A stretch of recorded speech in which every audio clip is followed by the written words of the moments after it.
Hi Aries, welcome to a life path reading for September 2020. It's Rena here, and I just want to say if you hear something and it sounds like a rattlesnake, it's the locusts, cicadas. I don't even know if that's interchangeable, but it's August, especially late August when you start to hear them. Big time, and I have one of the windows open, Probably should close that, but just want to let you know. I hope all is well.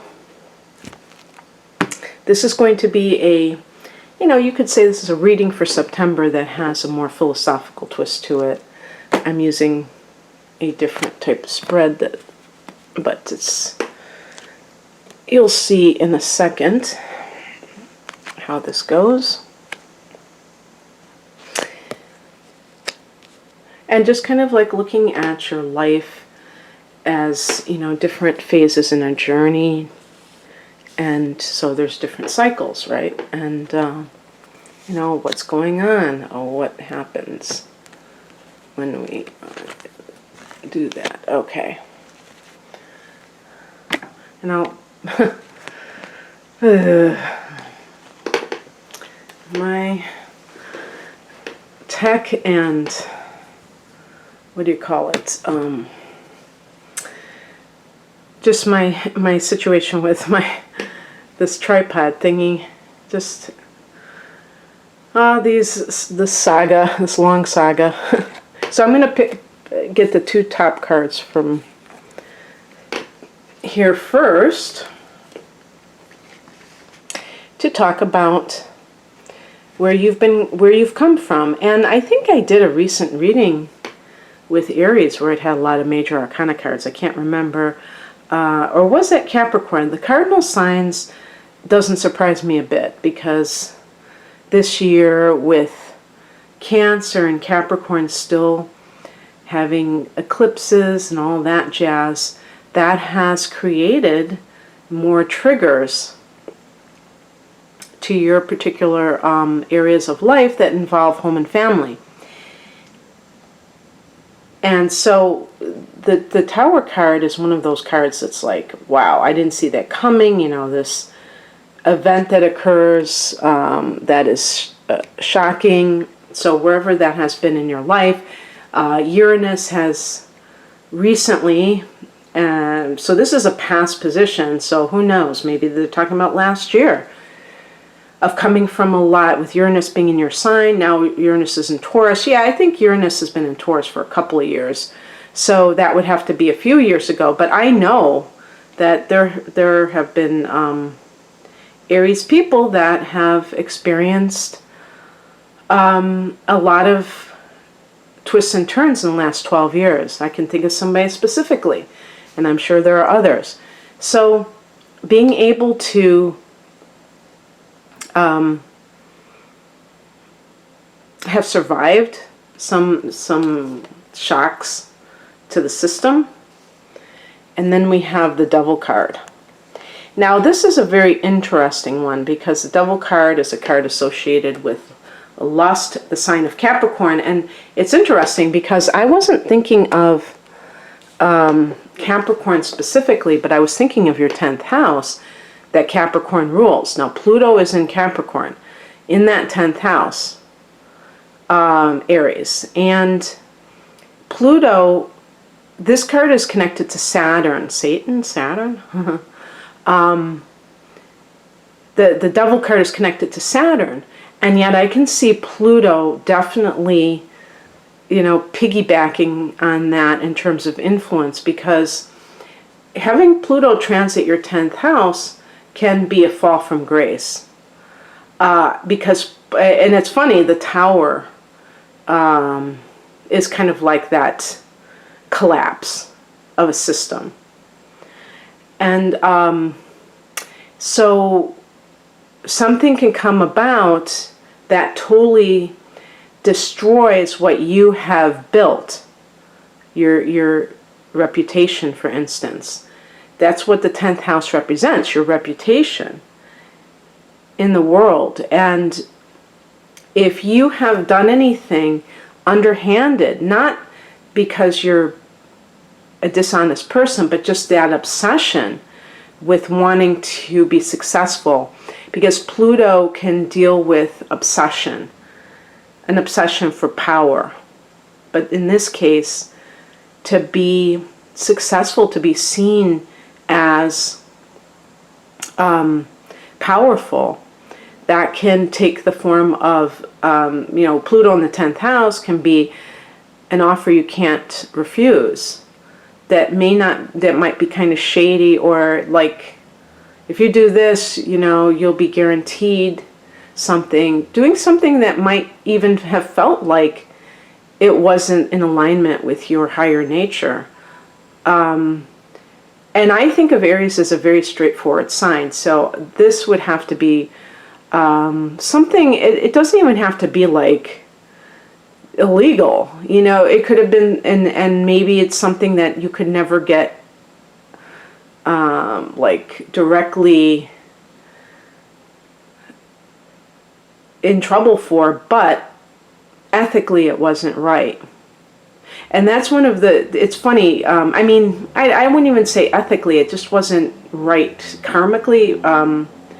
To me, I don't know what planet is connected to the tower, but I always thought it should be Pluto, and I think it might be Mars. It might be, but there's that sense of something giving way. Now, if this was infidelity, and I could certainly see that might even be a more likely scenario for some people, giving into temptation.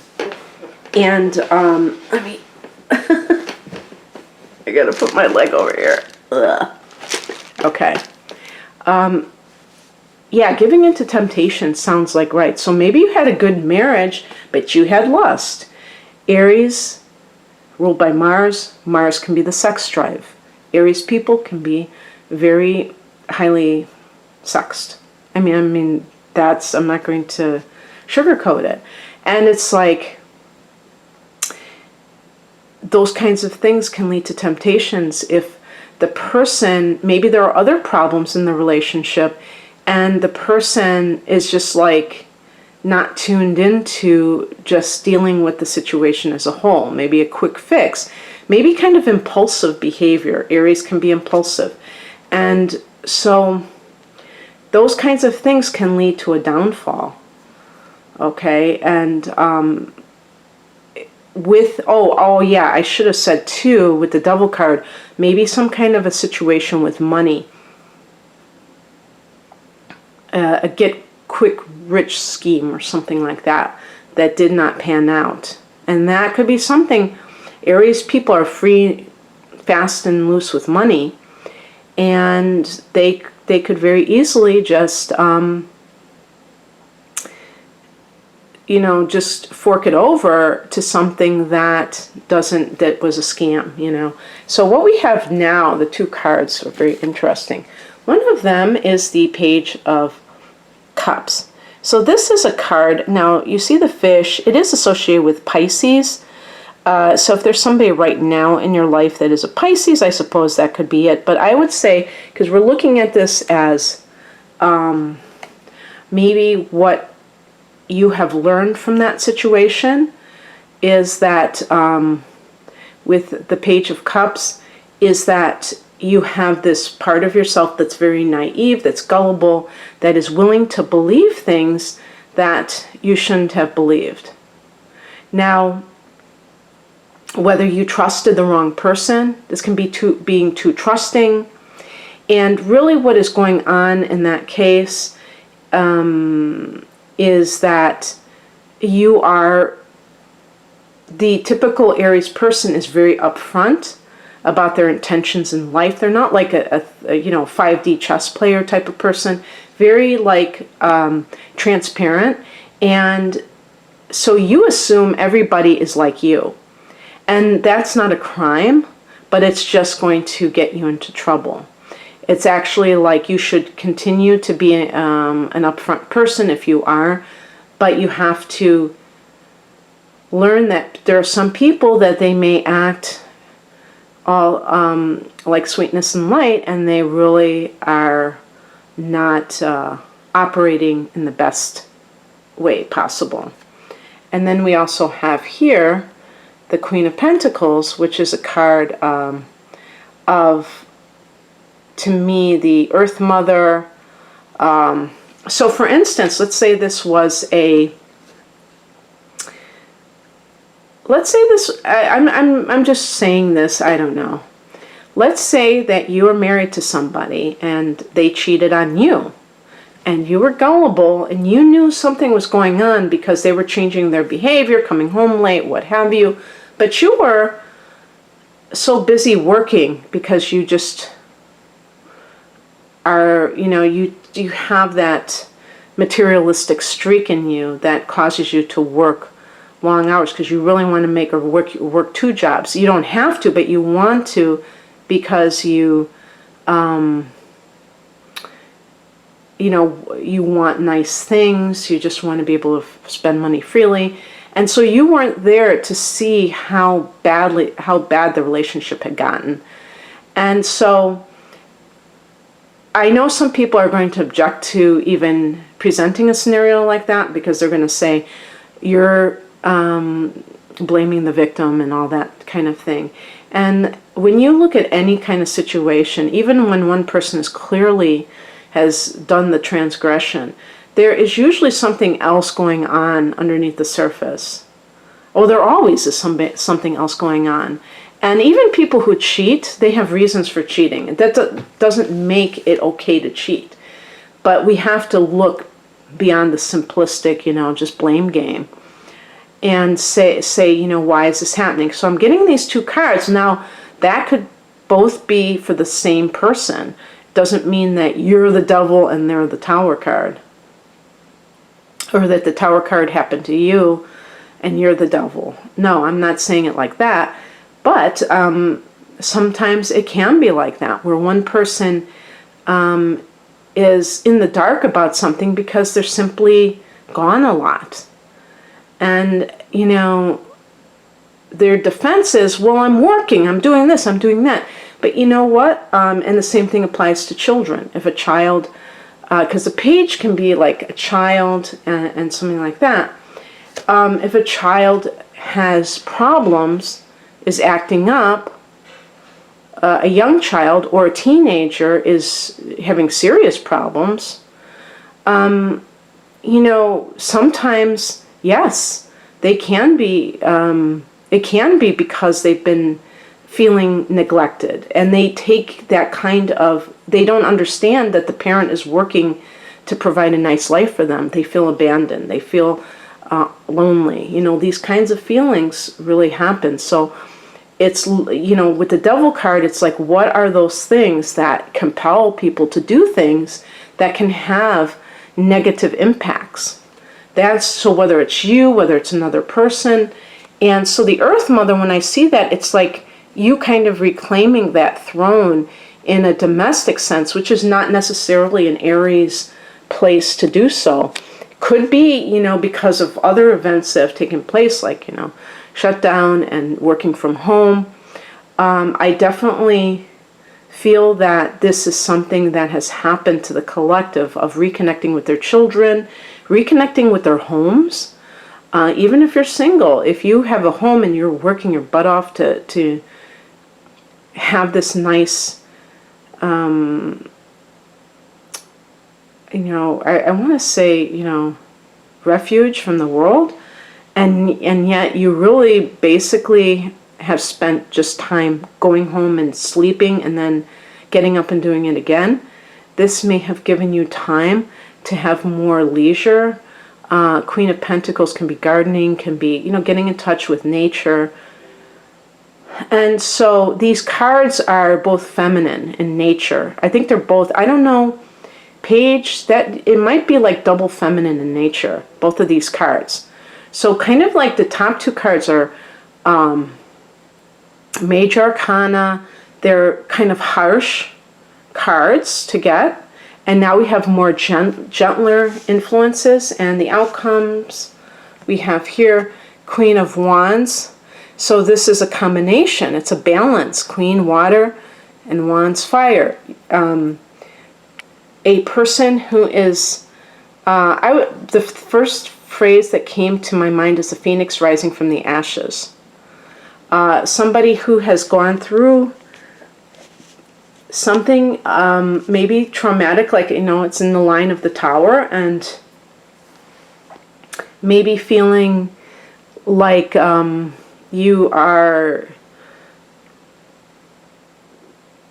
like, what would I call it? A survivor of something, but you have come through it with flying colors.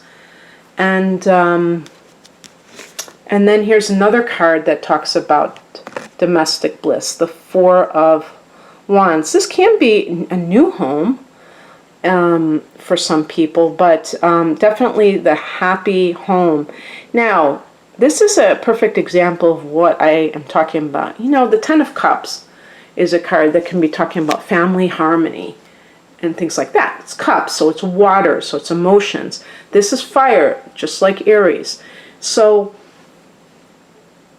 an Aries person, if they are thinking about what they want their family life to look like, I would say it's one where there's a lot of fun, where there's a lot of passion, where people are happy, they're joyful. It doesn't have to be something with heavy emotions, or even if it's positive, but it has that very kind of heavy feel to it. This can be kind of lighthearted and what have you. So that joy that comes from you're with people that you really want to be with. Now, the Four of Wands, the only person you might be with is yourself. However, I get a strong maternal instinct from the Now cards. So it's almost like a situation had to occur to protect your children, to give them a sense of safety in their home, or happiness again, if they have felt like there was a lot of oppressive tendencies. And sometimes I see the devil as a narcissist, and sometimes the narcissist is the one who gets exposed. They're trying so hard to make everybody fear them, but really they're the ones that are doing the dirt and all that kind of stuff. And so, so they might be accusing, controlling to the other of the other person, but in fact they're the ones doing everything. So in any case, I see like you're getting in touch with more of your softer side, Aries, which every Aries person has. You may be afraid to show it because, kind of like Scorpio, which also has a co-ruler of Mars, you feel like you always have to be a warrior. And really, it's okay to sometimes feel sad about a situation, and to be vulnerable is definitely a good thing, because that will attract people to you who are likewise honest about their emotions. So when everybody's trying to put up this false bravado and try to act like they're above it all and they never hurt and anything like that, that's when you attracts like, attract people who are the same way, and it's just phony and it's the ego. So you may have had to experience a little bit of a fall from grace, or the death of an illusion, but what you have now more than makes up for it. Okay, that's what I have for you, Aries. I hope that you enjoyed this. If you would like a private reading, the link is below. Take care. Bye.